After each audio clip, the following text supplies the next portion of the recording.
Hello everyone, Victor Tanzig here, and welcome to the Reddit Railway. Today's destination is r/wedding shaming, which is an update to this video, and oh boy is this a doozy, so all aboard!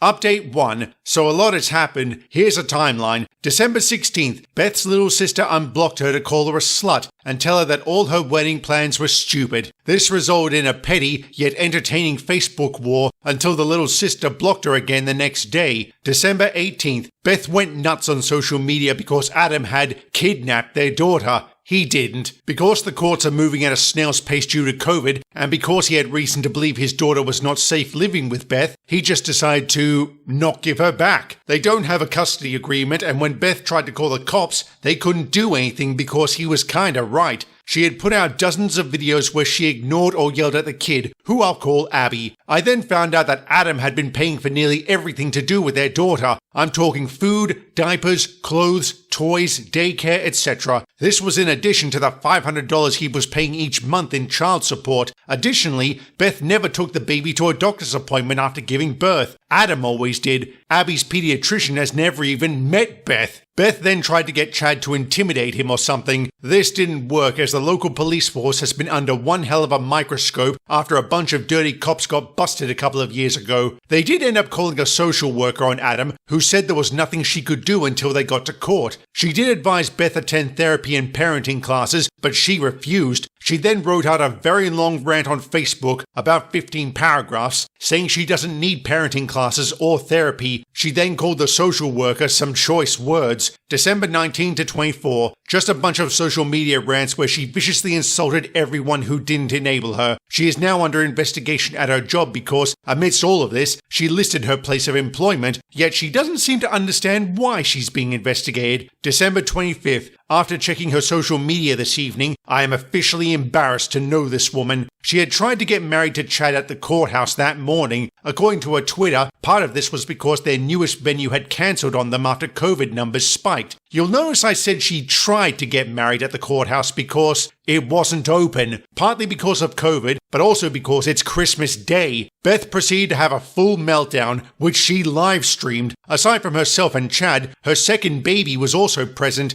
I'll call her Jenny. Jenny started crying because, her mum was screaming up a storm and scaring her. Beth called her some very horrible names. God, I'm glad Jenny's grandparents are filing for guardianship. December 28th, I ran into her at a vaccine clinic. We had both gotten our booster shots and were waiting to see if we had any reactions. While waiting, we started talking, or should I say, I listened while she ranted. She was complaining bitterly about her life. I was just going to sit there and leave when my time was up, but when she started talking shit about her kids, something inside me snapped. I just said, "Do you even like your kids? Do you like being a mum?" She got pretty quiet for a second and then said, "No." It's weird. Her voice and demeanor completely changed, and we just sat there in silence until our time was up. I said goodbye and left. It was really awkward. December 31st, I just looked at her feed and this is an absolute WTF moment. She's thinking about giving up her kids. She went on about how someone recently asked if she liked her kids or being a mum. She realized she didn't. She hates her children and blames them for ruining her life, and she doesn't want to be a mum. Nothing is official, but seriously, what the hell? Update 2. January 4th, Beth and Chad stopped posting on all social media. I was a little worried as this woman posts everything short of her trips to the bathroom. I thought she might have died. Oddly enough, this caught people's attention as no one else had heard from them. Some started to be like, should we call the cops for a wellness check? Then Chad posted a status saying they were fine. They were just busy and asked everyone to please stop contacting them. Everyone did. Very weird. January 11th, I got a notification that Beth and Chad are active on social media again. I think I know what caused the hiatus. Chad had been cheating on Beth with one of her co-workers. Beth blasted this woman on Facebook, calling her a homewrecker and vowing to never forgive her. But she did forgive Chad because he's the love of my life. Hypocrite much? Now we come to today, January 12th. She messaged me on Facebook asking me to be her maid of honor. She also went on about this seaside resort she and Chad were eyeing up for their wedding, which was to be held this coming February. COVID is really bad where we are right now, so no one should be traveling anywhere. I've actually had to delay my trip back to university. She sent through some pics of possible bridesmaid dresses, and they're absolutely hideous. I know some brides do that thing where they want to look a million times better by comparison, but this was just ridiculous. One of them looked like a partially deflated balloon with feathers strapped to it. Beth's own wedding dress better resembles something you wear while clubbing. She also sent out a list of unreasonable requests. 1. All women must wear heels. At a beach wedding? 2. No one is allowed to have a baby or be pregnant. Really? 3. All girls must have shoulder-length hair or longer. Boys must have very short hair, only an inch or 2 long. 4. No one is allowed to be skinnier than her. 5. She will be providing diets for everyone attending based on how she wants us to look. 6. She and Chad must get bachelor and bachelorette parties fit for a king and queen. These must be paid for by everyone else because it would be tacky if we paid. 7. No unnatural hair.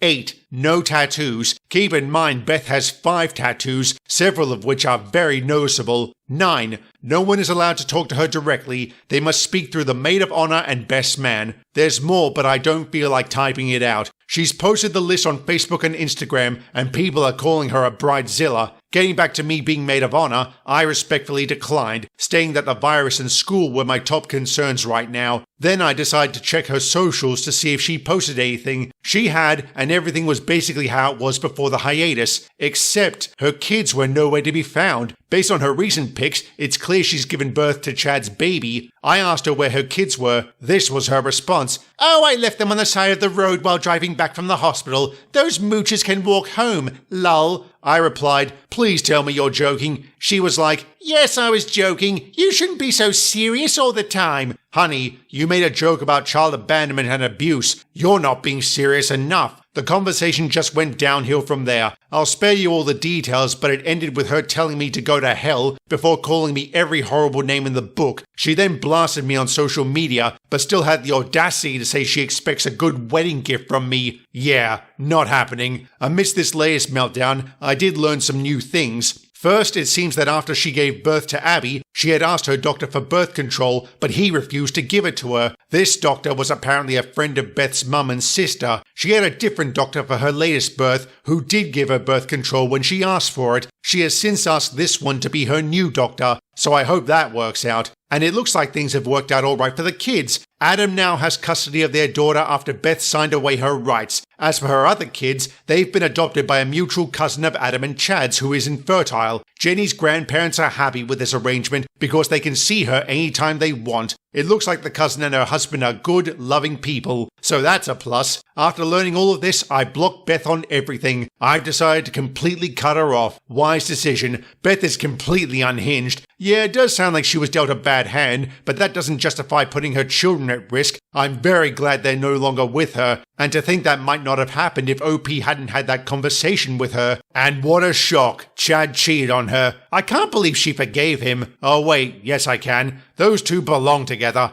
I hope they live miserably ever after. So what are your thoughts on this story? Do you have any disaster stories concerning weddings or relationships? If so, sound off in the comments or send them through to the following email. Anyway, that's all I've got for today. Thank you very much for watching, and have a good one.